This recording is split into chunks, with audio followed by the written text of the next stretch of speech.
Welcome to Attenuation, a podcast where two friends come together to drink beer, discuss beer styles and trends, and just generally ruminate on the meaning of life, aka beer. If you enjoy your time with us, we invite you to subscribe to the podcast and follow us on social media for more fun content. So without further ado, here is the latest episode of Attenuation, a beer podcast.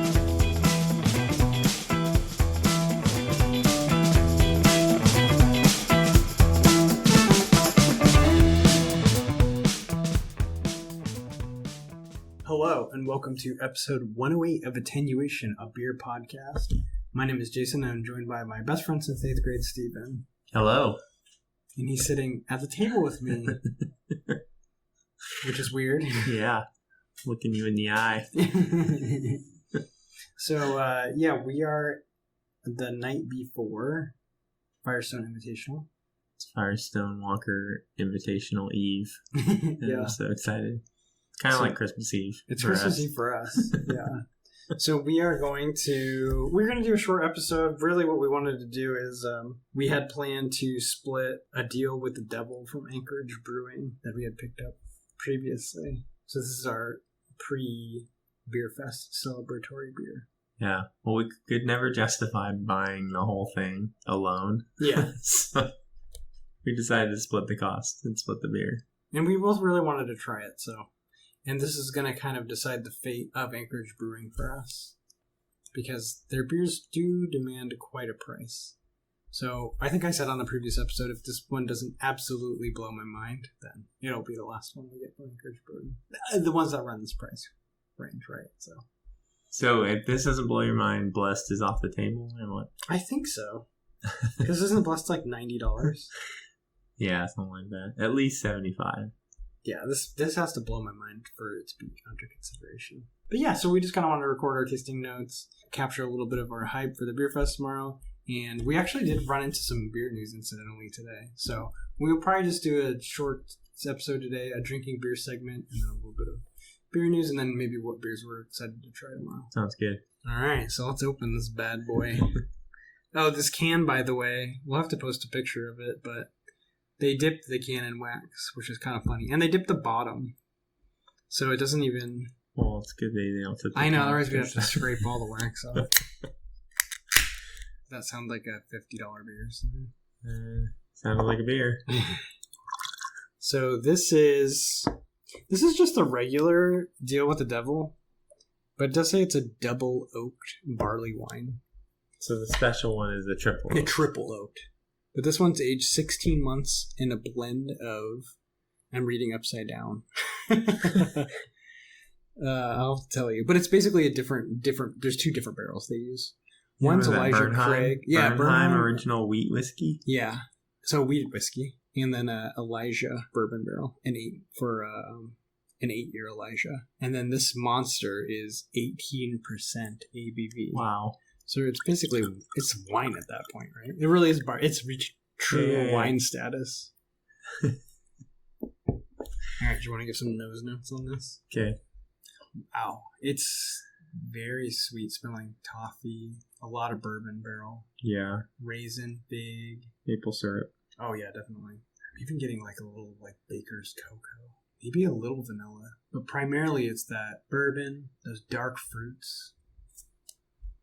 And just an incredibly... I think I agree with what you said. Like, it smells like syrup, like maple syrup. But yeah, if you like really get in there and let your nose sit for a minute, like there's definitely a chocolate note there. Yeah. Okay, so I'd say on the nose we're off to a good start. Yeah. But the nose often can mean nothing. There's beers with incredible noses that don't really hold up in the flavor profile. And there's beers that taste amazing that have almost no nose. Yeah. Well, all right, sir. Well, this is much easier to do when we're in person. Yeah, we don't have to wait. Yeah, so cheers. It is good. Okay. Give me a couple more sips. It's boozy, though. It's boozy. Okay, this is pretty amazing, dude. How are you feeling about it? I don't think it's worth the money. Because I feel like this beer is just as good as this. Mm-hmm. I mean, I don't know what it would take for me to be like, oh yeah, that's worth the money. You know? It's really, really, really good. But I wonder, because I'm trying to think of like, what's a 20... Here's a perfect example. Arctic Devil, that was the barley one I got like 2 years ago that I really liked, was incredible. And it was like $25. So I don't think this is not twice as good. Right. There's no way. But it's better. Arctic Devil, is that from Midnight Sun? Or? Yeah. Okay. To another Alaska. Yeah. They know how to make their strong dark beers there. Mm-hmm. I mean, makes sense. Freezing. Okay, so this is what I wrote down. This is a beer that's like, I feel like there's an entrance, development, and a finish. Yeah. So I'm getting sweet caramel, bourbon, and fig. And then, big booze. Like, strong booze. It's not unpleasant, which is surprising. Because it's boozy. For me. Yeah, it's a lot. And then I get finishes. Still very sweet. Sweet, vanilla. Do you get any chocolate anywhere? I don't get any of it. Maybe for like a second when you swallow. Yeah, it's a lot. I was really into it for like the first 6 sips. This is going to be a good beer to drink tonight. Mm-hmm. We're going to drink a lot of stuff like this tomorrow. Mm-hmm. And then you're just going to have the like reference point. This will be fresh in our mind. Yeah. This is the part we always edit out. It never takes this long. But I feel like we're trying to do this like absolute justice because it's such a beer. Okay, so I'm going to say I think I got sweet caramel, bourbon, and fig. And develops into that super strong booze note. And then the finish is like sweet vanilla, maybe coconut. But I get my coconut in the nose. Okay. Yeah. I probably inceptioned it in. Because I like to read tasting notes. I like to always write my notes down first. Because otherwise, anything I read, I'll taste. But then I do like to see what other people say. Because sometimes they do notice something that, oh yeah, it is in there. But the risk I always run is that I convince myself it's in there. Yeah, I don't know. I think if this was... Is the triple oaked the same ABV? Let's look it up. It's 18.5. Similar. The triple. Yeah. I feel like if we aged it, I feel like if you cellared this can for like 2 years, it would be perfection. Maybe that's the move. Because I think maybe it would take a little of the edge off. Yeah. But I don't know. I don't know if aging takes the... I don't know. It'd be interesting. It'd just be fun to do like a vertical. I think I'm not sold on it being worth the money. I think it's very good, but it's not $54 for one can. For one can. And no, absolutely, it's not. I take it all back. It's definitely not. Because you know what? Because I made the comparison to Arctic Devil. That was like a full, like a big bottle. Yeah, it was a big bottle. It's like more of a bomber style bottle. Yeah. No, I think this is a little overhyped. It was fun to try it though. Yeah. It is like red. Have you noticed that? Like, look at the edge in the can. Yeah. It's actually like red, which is really cool. Like super dark red. Like black red. This is the Barleywine stout. Oh, I thought this one was the pure Barleywine. Okay. This one's the pure Barleywine. Okay. I think there is one that's a mix. And Blessed is a stout? Blessed is the barrel-aged stout. I think. I'll double check. So, this is the number 1 ranked. Oh, you know what's interesting? This is an American barley wine. This one's pretty far down, though, I think. The regular one is not that high. As high as all the special ones. Because there's even something called a deal with evil. Let's look up Blessed really quick. So Blessed is, American Imperial Stout. And it's double oaked. Woodward Reserve and Heaven Hill. And then they finish on vanilla and coconut. So it's the 5th highest rated Imperial Stout. And it's the 7th highest rated beer. You know what the 4th highest rated beer is? Marshmallow Hanji. Getting that tomorrow. Oh, dude, we have to drink. There's one more beer I really want to drink just because the name is cool. Black Sail Serenade. Oh, yeah, it has all the black stuff in it. Like black Himalayan salt and black, I don't know. It's all black stuff. Yeah, it just sounds so good. It makes me think of like a pirate ship. Just like firing all its cannons. Like, that's the Serenade. Yeah. All right, so what do you think, Steven? Thumbs up or thumbs down? I mean, I don't know. It's hard for me to thumbs down a beer like this, but I don't think I would certainly not pay that much again for it, and I probably wouldn't buy it again. I don't know. I just feel like maybe more my speed is like in the parabola space. I mean, I know this is a barley wine too, but I don't know. It's just like a lot of booze, and I don't know. To me, it's not like super cohesive. As cohesive as I like really, really good bourbon barrel aged beers to be. I think you probably... I don't actually disagree. I don't 100% disagree. I think I agree with almost everything you said. I'm really glad we tried it. They're so hyped. Yeah. So you got to try it. But I think this is one time I get to like stay true to my hipster self. I'm usually wrong. Like we talked earlier today about something in popular culture. Like I'm usually wrong about when I oppose things that are popular. But I feel like in this case... there's a reason they're popular. Yeah. I mean, I feel like in this case I might be a little right. It's a very fantastic barley wine. I made the comparison to Sun Devil, which is another barley wine I really like. I think this is probably better than Sun Devil, but it's not twice as good. It's not 3 times as good. Yeah. So I just think, obviously they're able to sell their beers at those elevated prices, and people are buying them, but I don't think I'll be buying one of them. No. I'll try to taste Blessed like at a beer fest, but based on my experience with this beer, I'm not going to pay $90 for a thingable. Is it just a can, or does it come in the big bottle? I don't know anymore. I mean, yeah, they've switched a lot of stuff to cans. I mean, I would if I were them. Yeah. I could just sell more. Yeah. But yeah, I don't know. I'm sure Bless is incredible. I think it is really good, but I just don't think it's, at that point, it's like 3 times what I'd be paying for like Rusty Nail or... Yeah, I think it's in cans now, and that's why they're selling it more like the $75 price point, because it is less beer. Because I think the big bombers were in the $90s to $100. But even at 70, like, dude, could you imagine if they put fundamental observation in a can like this? I wonder what they'd charge for it. Because I feel like the bombers of a fundamental obs is only like 30, 35. Yeah, but there's just no way Bless is 3 times better. Yeah, it's just not. Yeah, but I will say, like, when you get into the extreme top end of things, and beer is like a compacted universe. Like, obviously, I would make the comparison to wine a lot. You know, if you're into wine, you can start to spend $100,000 a bottle. I feel like the very top end of craft beer is kind of, well, it's whatchamacallit from Sam Adams. That's basically the most expensive beer, right? Oh, Utopia's like $250. Yeah, that's kind of like an extreme example. But I feel like Anchorage is the top end. What like people regularly pay. Like when it comes on tap, or it does sell out. Yeah, so people are paying. Yeah, but I do feel like when you want to penetrate into like the very top end, you understand that you're paying a really high premium for something that's like 5% better.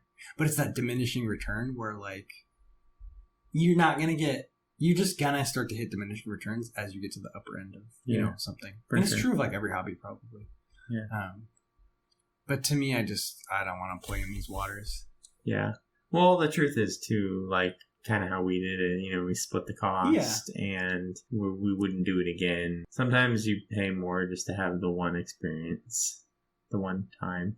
Yeah, like I said, it's really good. I really like it. I'm really glad we tried it. Like, yeah. Regular. This is not going to be like, that's not my benchmark. Which I'm actually sort of relieved. Because I told you I was worried we're going to taste it and be like, oh no, it's a whole new level of craft beer. But it hasn't done that for me. I'm not that blown away. I think it's really good. It's super solid, but it's just not worth the price. For me, personally. If I win the lottery, maybe check back. My fridge is only filled with it. That would be intense. I would love for someone to flex on the craft beer Reddit and just casually post their beer fridge like people do, and it's just like full of Anchorage. That's really funny. There's actually not a lot of crossover with like wealth enthusiasm and beer. Yeah. I think if you're rich, you're more into like wine and is it super rare cask bourbon that's really popular now? Probably. That's like anything like that, like spirits, like that's rare spirits. You start to flex. I think people just don't really flex with beer. Yeah. Like they flex to other nerds. Like the post that I see all the time is someone will went to Treehouse. Yeah, and they'll be like, "Oh, look, here's every can of Treehouse IPA." And you're like, there is no possible way to drink all those in a timely manner. You know, like. So that they're all fresh. Like, what are you doing? Well, I also get that feeling when people post their cellars, and a lot of people have like amazing cellars, but it's like you're never gonna drink. You guys got. If you're that person, you gotta start drinking those. Like, are you insane?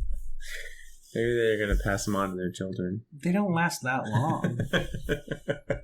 They really don't. I don't. Like, sorry, kids, this is your college fund here in the basement.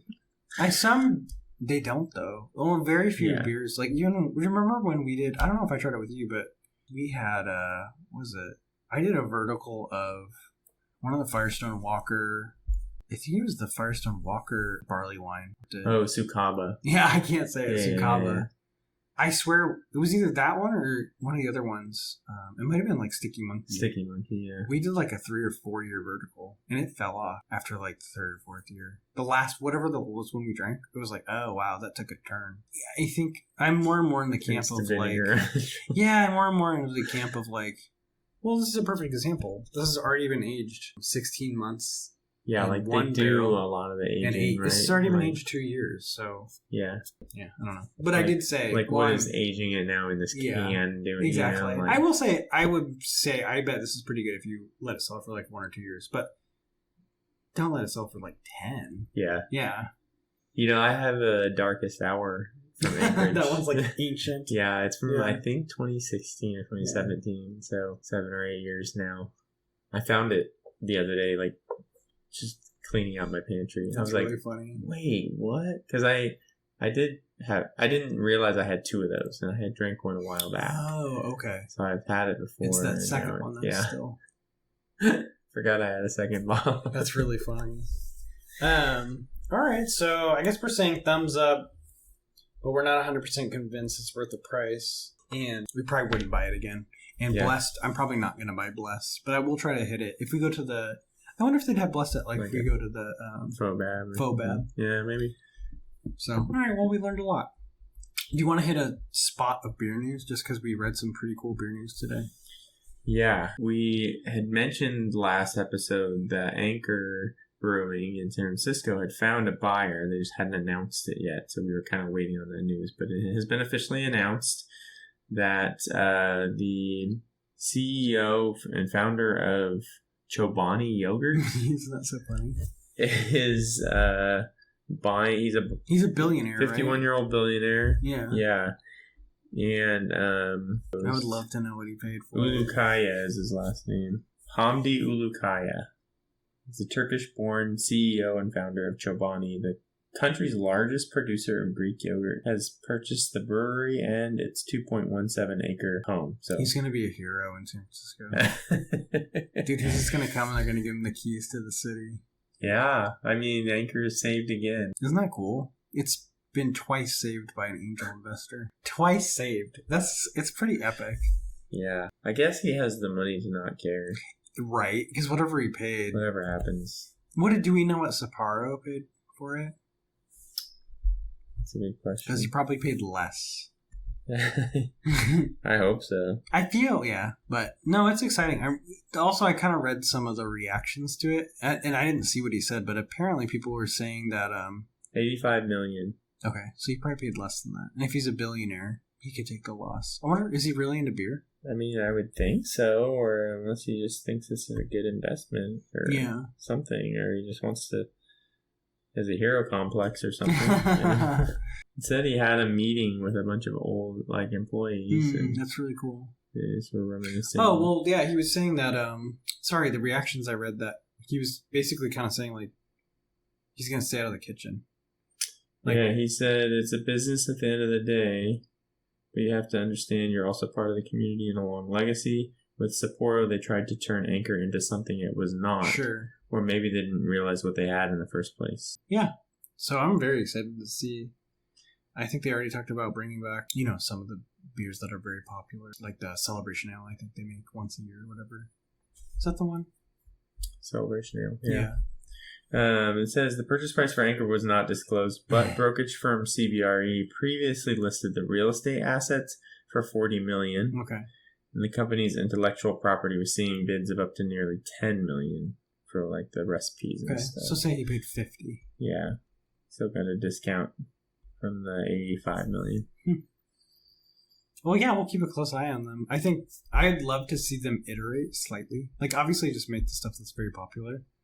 But I do wonder if, was it mismanagement that made them go under? Or is it just people don't like those styles of beers anymore? And if that's true, maybe they do need to, reinvent themselves, I think. But I think they'll be riding on, so much goodwill. Because a lot of the comments were I'm going to go buy so much beer from Anchor. Yeah. So at least the first few years. The first few years are supported probably by- float, but I think they do need to either figure out. Maybe people will buy their beers without anything changed, but I think maybe they should iterate a little bit, just carefully. Like they should really bottle them. Like Sierra Nevada has been the master of that, I think, where I feel they are staying current with all their like little things, but they still make all their same beers. Like you can still buy Pale Ale, which is basically what built that company. Yeah. But remember we talked about, I think last week, that hazy little thing. Was it hazy little thing? Oh yeah, I have a postscript on that. Oh yeah? Yeah. So I kind of looked it up. And first off, we cannot not mention Heady Topper. Okay. As like being a hazy that was canned. Oh, okay. That's true. And like that was kind of the first haze beer. Like gotcha. kind of the that started that trend. And they canned it.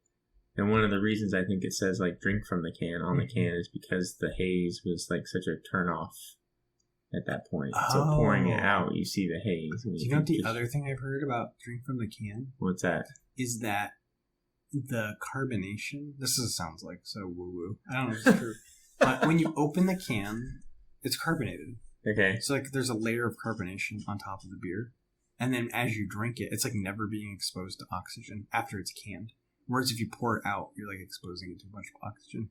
That seems like what could really happen? Like what sort of oxidation can happen in the time you like pour it into like the can, a perceptible oxidation. So maybe that's just like a weird urban legend. Yeah, I think it has more to do with the what you're appearance saying of the makes beer more at the time. sense because people probably didn't want to drink like a cloudy beer back then. Yeah.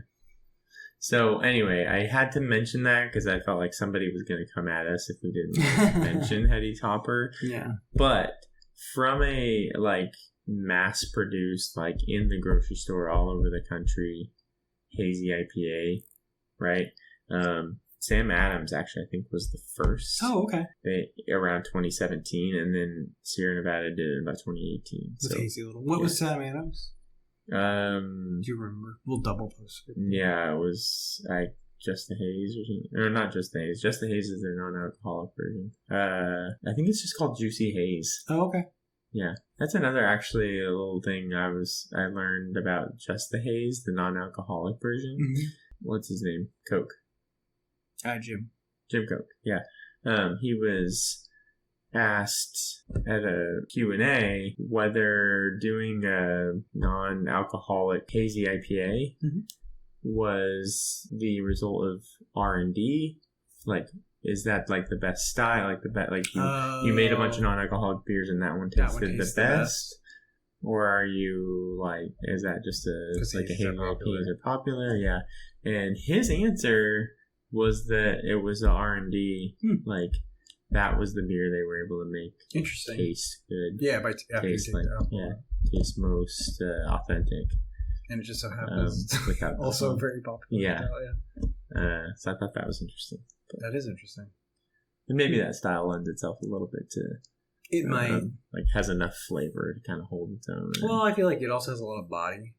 Yeah. And I think sometimes when you use the alcohol, you lose a little bit of body, but the hazy, exactly, proteins and stuff like that are gonna fill in for that, like mouthfeel and stuff like that. Yeah, for sure. We had another postscript.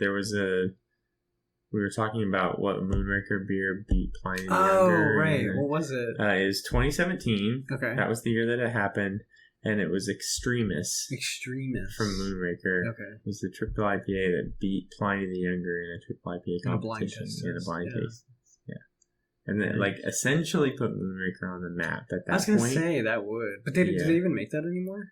I've never seen it or heard of them. Because it's so funny when I think of Moonraker, all I think of is hazy IPA. Yeah. I don't think of... but that same year... They won best new craft brewery, and I think one of the top 10 best new craft breweries in the country. Yeah, and I think number one best craft beer in California, best new craft brewery or something. So they really stood out. They early came out and put their names on the map, and I mean for good reason. Yeah, Moonraker's dope.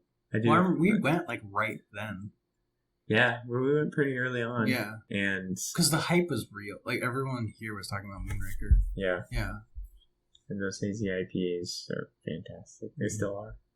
That cracked you open, the IPA. Yeah. Yeah. It's a very influential brewery for me. I think that's all our news. What do you want to talk about?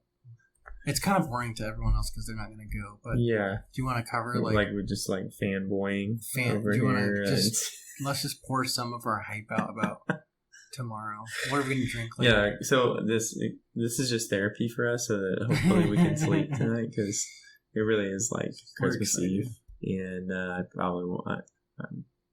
We were just talking about how I get about 5 hours of sleep anyway, so we'll see how much we get tonight. Well, don't worry, Steve. We're gonna hit halfway down there. Because we got to drive like 4 hours tomorrow morning. Yeah, I'll sleep in the car. You can sleep in the car, and then we'll get a Dutch Bros. We'll hit Dutch Bros to get caffeinated. Oh yeah, I'll get a large Dutch Brothers Rebel. Okay, well, I mean, I think we have a plan. I feel like we have these little groupings of 3 breweries. Mm-hmm. We gotta go here, here, here, and then like drink some water. Yes, we're gonna have like I honestly think this is our plan. We're gonna hit like you realize it's all gonna go to crap. It's all gonna go to crap. Like as soon as we walk in there, because they're gonna be like, "Oh, we just started." No, we're following this plan. This is why we made the plan. Because if we do this plan, I feel like we do that I know. And then we always get distracted. But we are going to 3 Floyds first. Okay. We are drinking Marshmallow Hanji first. Okay. And then we're going to... I forgot our second one. Topping Goliath, maybe? I don't know. We have it written. It's somewhere written. We're going to side projects. Oh, yeah. Second? Okay, you're going to have to edit this out. We could go to side project right away. Yeah. And see if they have OW. Yeah. K? OWK? Yeah, OWK. I think it'll be gone. But they might not pour it all just for the VIPs. Yeah. I don't know. And I don't, like I said, I don't remember. Like, I clearly remember at, like, of course, GABF and then at the Texas Craft Brewers Festival, they very much had, like, timed. Mm-hmm. You don't remember at Firestone. But I don't remember that being a thing at Firestone. The only thing I remember that was actually super annoying was the Firestone Walker, their lineup of beers they're pouring. It's like there's like 3 pouring out of all the beers that they rotate them. And then as soon as that kicks, they replace it. And they move down the line. So there's like 3 columns. And like they're moving down those columns as they kick the beer. So you have to try to like strategically time it. Yeah, but like you have no idea. Dude, I live right next to Firestone. I don't care. Yeah. Is there anything on that list that you? But they have like the craziest stuff. Oh, that's right. They had the cherry parabola. Yes, a cherry vanilla parabola. Oh, I want to try that. Yeah. Come on, this is like my 2 favorite flavors in that beer. I know. And so like to amp that up. Well, we're gonna have to. Well, okay, so we'll swing by and look at their chart. Parabolux, I think. All right, here. I'm gonna go the addition of candied Marasca cherries and Tahitian vanilla. Come on. Okay, here's my list. Oh yeah, this is why we gotta go. Okay, this is what we're doing. When I saw, they also have one called Paraba Noche. Yeah. And I like started to freak out thinking maybe it was like a medianoche. I did too. I thought it was a joint project with Weldworks. Yeah. But it just has a similar name. It's not, yeah. Okay, here's the list. Are you ready? It's Marshmallow Hanji. And then we're going to side project because they have Continuance. Okay. Which is barrel aged. It's basically OWK and Barleywine. So it's going to be like... and an Anabasis, right? So it's the Anabasis and Barleywine. So basically it's kind of like Assembled Armor. Yeah. But like probably way better. So, yeah. So my point was though that this plan might fail if like some of these are being poured time. Yeah. We'll figure it out. Yeah. And then we got to go to Toppling Goliath for the Vanilla Bean Assassin, but it's a variant. For the vanilla pecan. It's pecan coconut. Yeah. It kind of makes me sad. I wish they had the real one. Yeah. Anyways. And then we got to try a couple other honorable mentions. We have to get Cable Car because that was on your White Whale list. Yeah. And then I'm not like worried that that's going to. No, that won't kick. And we should try Notorious IPA 3. Yeah. Yeah. That one I think I'm worried about. Kicking. Okay. Yeah. And I do think it's worth going to WeldWorks a little bit early. Okay. I mean, it's just like a tropical medianoche. Oh, yeah. Like, I think it will be okay. I don't know, but all their stuff just kicks so fast. Okay. Everybody goes there. We can do it. By the time I went to WeldWorks last year, it was like too late. Do you remember? They had like juicy bits. Oh, yeah. Do you remember when we went at Great American Beer Festival? We went super early. Yeah. And we just got back in line like 7 times. Yeah. And then we came back like an hour later. But even by then, I think even when we first got in the line, that like boba sour was kicked. Like, oh, I didn't care about that. Well, I know you didn't care about that, but I'm just saying, like, their stuff goes fast. Yeah. But when that boba sour ended up being terrible when I finally had it. Oh, really? Yeah, I had it in can. I don't know. That's like it's too... it was like sugar water. Yeah, it's like so gimmicky. Yeah. Boba does not go with beer. Don't get me wrong, I love boba and too. at the beer fest, they had like boba balls in there. Gross. They always do something weird like that. They had a taco goza the one year, and they had a little taquito in it. I feel like they do that to like pull people in. Yeah, because it's weird and interesting. Yeah. And then people try that, and they're like, "That sucked." And then they try Medianoche. Yeah, and they're like, "Oh." Or they try juicy all the bits. 5 or 6 Medianoche. That honestly, going to Great American Beer, that almost makes the Great American Beer Festival worth it. It does. Like WeldWorks. Especially WeldWorks and their variants of Medianoche. Getting to try them all side by side is so fun. Yeah. It's so fun. Yeah. Yeah, if they stop going, because, I mean, we talked about this before, but, like, Toppling Glide doesn't go anymore.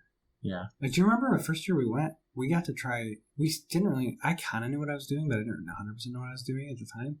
But we tried, was it Morning Delight or? Morning Delight. Yeah. We had King Sue. Yeah, we tried a bunch of it. We had no idea what we were tasting. We had no idea. And then by the time we knew, they don't come anymore. Yeah. So. I'd like to think, I don't think WeldWorks is not going to go. Yeah. They're close by, so it doesn't cost them a lot of money to go, and I think they just love it. Oh, here's a great, around the backs of this WeldWorks talk. So, the Denver Nuggets basketball team, their coach is a huge fan of WeldWorks beer. But like most of the like big beer sponsorships in sports are like the macro beers, right? Right. So he just declares in his like post-game press conference, he will just declare one player the WeldWorks Juicy Bits MVP of the game. He's like not even getting paid by them. No. That's hilarious.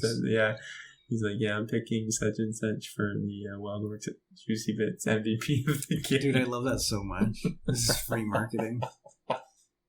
But he loves their beer so much. And he hates WeldWorks is amazing. He hates the like macro sponsors. Yeah. So that's awesome. Yeah. I was dying. We'll have what it works. I'm sad they only have the one. Yeah. They do have Bam Bam Rubble Rubble. What's that? It's the Fruity Pebbles sour. Oh, I don't want that. I have I love that beer. I have the Skittles sour in my fridge. Oh, Little S's or something? Mm-hmm. Yeah. One of the most sour things I've ever tasted in my life. It's really good. From Prairie Artisan? Yeah. That one? Yeah. It's good. I know. I do actually like those, but it's not what I... So, the way I... Don't go to the beer fest. No, so this is the way I look at it. Bam Bam. No, because I have like a health bar, right? Okay. Of how much alcohol I can consume. Yeah. And that's you I'm not don't want waste those it hits. on. I'm not wasting it on sugar water. I told Jason, I was like, I'm really sorry, but I have to wait in the Trillium line. Yes, for some sour. For a daily serving, twice a daily serving. What is that now? That's their smoothie sours. Steven. Dude. It's not beer. No, I know, but I'll try it with you. Hold on. Stand by. He's looking it up for the description. Uh-oh, it's gone. They had like an apricot one listed earlier. It was apricot and peach, and it sounded... Did they change the list? Yeah, now they only have the raspberry passion fruit one, which sounds good too. But I love apricot. Well, I'm scared. I'm checking to see if things have changed. It's weird that it would change in the interim. Yeah. I mean, so I follow a lot of the breweries that go to this festival, of course. Yeah. And a lot of them have posted on Instagram like, hey, we're going to be at the Firestone Walker Invitational. These are the beers we're pouring. And there would be like one or two that aren't on the list that they talk about, or like their list that they put on Instagram is slightly different. Yeah. I don't think this is perfect because they have to update it. It's like... Yeah. By the way, did you see... Sorry, we probably bored our listeners to death. Yeah. Did you see Green Cheeks like triple their list? Green Cheeks. Yes. They have 8 beers on there now. They only had like 3 the first time I looked. Yeah. So it's constantly changing. Yeah. Constantly updating.